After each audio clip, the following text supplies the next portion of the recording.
It's the Halloween season, so I thought I would stop and rank all 10 Saw movies from the worst to the best. So let's get started.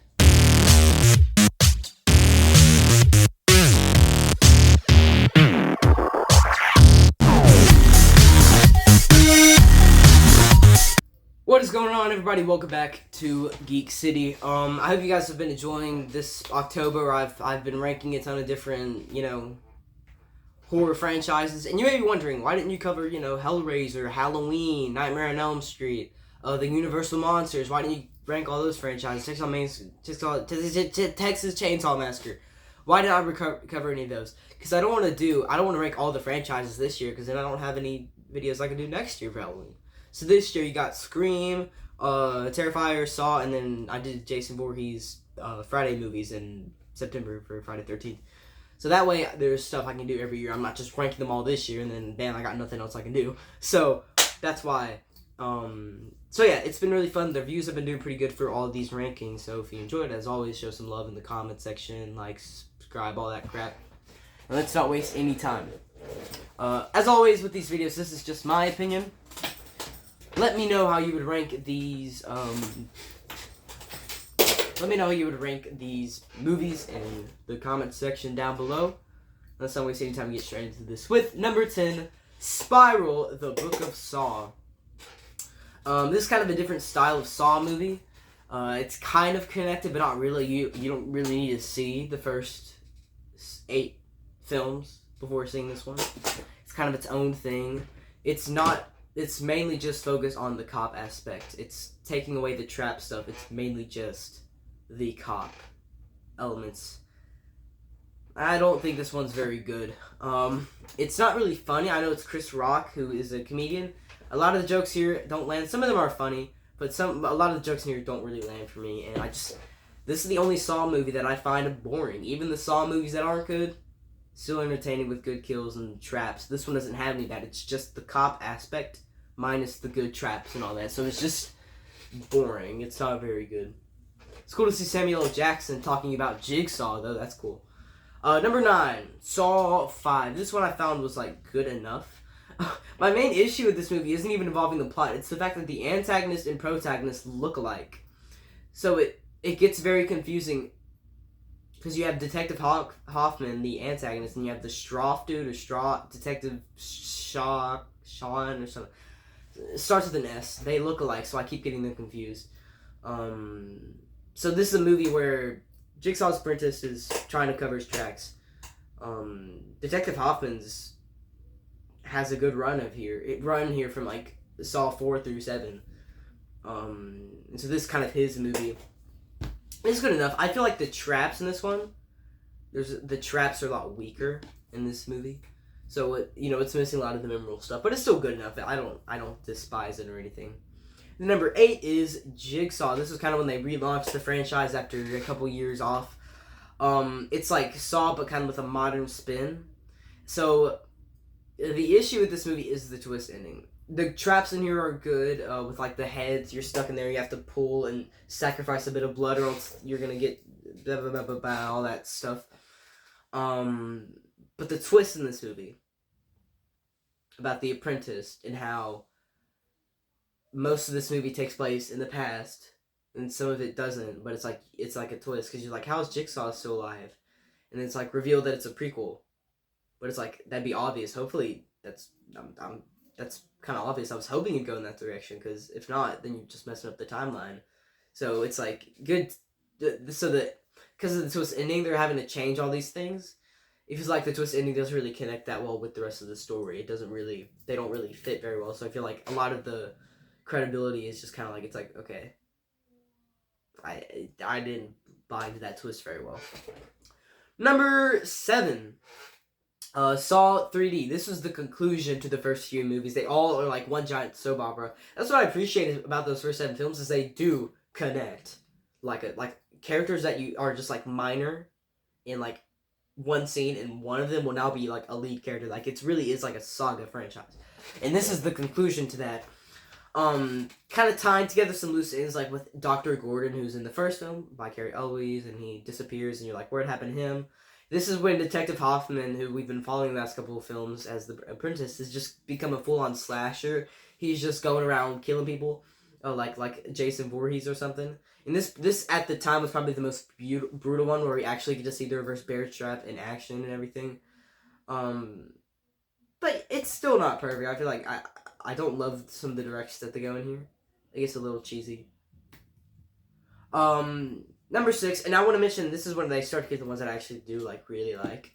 The first, 4, those aren't great movies. These we start to get some, solid films. With number 6 being Saw 4. So our lead here with Officer Rigg, I thought he was a pretty good character, so I kind of hate that he gets killed off. We have a lot of new additions with the John Kramer Jigsaw lore, kind of tying it to loose ends with Jeff and his death. It also has this is the film where after Saw 3 killing off John Kramer, you're like, how are they going to continue the franchise? What? How are they going to do that? This movie shows you can still have a Saw movie. You don't need John Kramer. So I thought it was pretty solid. Number 5, Saw 3, a pretty decent sequel. This is Jeff in this one is one of the things that hurt this movie, is because Jeff is kind of one of our protagonists here, but he's so slow. I can't root for him, and this has been memed a lot, even popular YouTube channels have talked about the fact that he just is going at a snail's pace. So it's like, dude, come on, you gotta save these people. But when you're just walking around and you're not really doing anything, you're like, I can't root for you because you're so slow. Go faster. The John Kramer stuff is interesting though, with him dying with cancer, and they had that doctor. And the twist at the end with Jeff and his wife, and how that doctor's actually Jeff, and how their marriage isn't great. I thought that was actually a pretty good twist. I really dug that. I thought that was a pretty good twist here. And this has the death of John Kramer, of course. Number 4, Saw 2004. The film that started this iconic franchise. It's a solid film. Solid thriller with some, it's the least spy, I probably say is the least gory, but this is not as, this isn't the torture porn that all the other movies are like. It's a lot more laid back. Great twist ending. I love the ending in here. This, seeing this for the first time, you're like, what? Wow, that's crazy. And, John Kramer rises up from the ground, and everything, and the game over, and the door shuts. The editing in here isn't great. It's very flashy, but that's also to help with the low budget, and, so yeah. Number 3, Saw 6, a very, very solid sequel. This is another one that is heavily focused on adding lore with John Kramer and his cancer, and this is very much commenting on corrupt businesses and healthcare. The lead in this movie who's in the traps is a healthcare dude who's kind of corrupt, and he rejects John Kramer and all that, so he's a big part of it. This one also has some really good traps. This is the one with the shotgun carousel, I'm pretty sure. That's one of the best traps, where he can only save 2 people, so the rest of them get their heads blown up by a shotgun on a carousel. So that's pretty cool. I'm sorry I'm going really fast. There's a lot of these movies. I don't want to take too long. Number 2, Saw 2.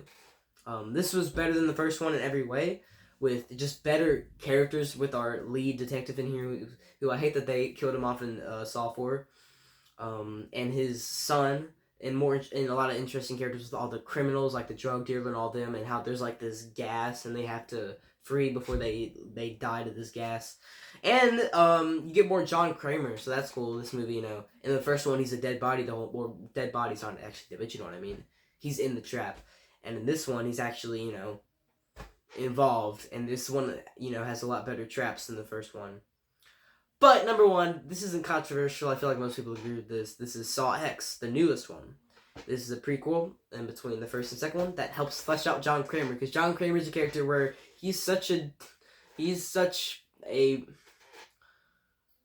butthole, where he is so morally wrong, but he thinks he's so righteous, where he's you don't understand and respect the life you have, so you now have to fight for it and all that. And he's I'm not a killer, I hate murderers. It's yeah, buddy, whatever. You're a murderer, in my eyes. and hopefully in everybody else's eyes. So this movie kind of fleshes him out a little bit, so where you kind of just you don't feel bad for him. He's a terrible person, but you kind of see a little more into the past. Where this is a full on. This is a John Kramer movie. He's the lead character. And John Kramer's in these movies so much, he's such a great character that you forget he's only alive in 4 of them, and one of them's prequel. Most of this franchise, he is dead, but he just has such a presence that even after his death, he is still just causing all the chaos. This one has some great traps with brutal kills. Not as many kills, but the traps are really good. And Tobin Bell is just really good in this movie. He has a really good performance. So that is it. That's how I would rank these 10 Saw movies. I have one more Halloween video planned, unless something sneaks up, which I don't think so. And I'm gonna rank my top 10 favorite horror movies. Stay tuned for that. That'll probably be posted on Halloween. So, if you guys enjoyed, make sure to like the video, subscribe, turn on notifications, all that stuff.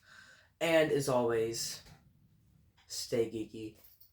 Or freaky. I mean, yeah, because it's October, Freaktober. So as always, stay freaky.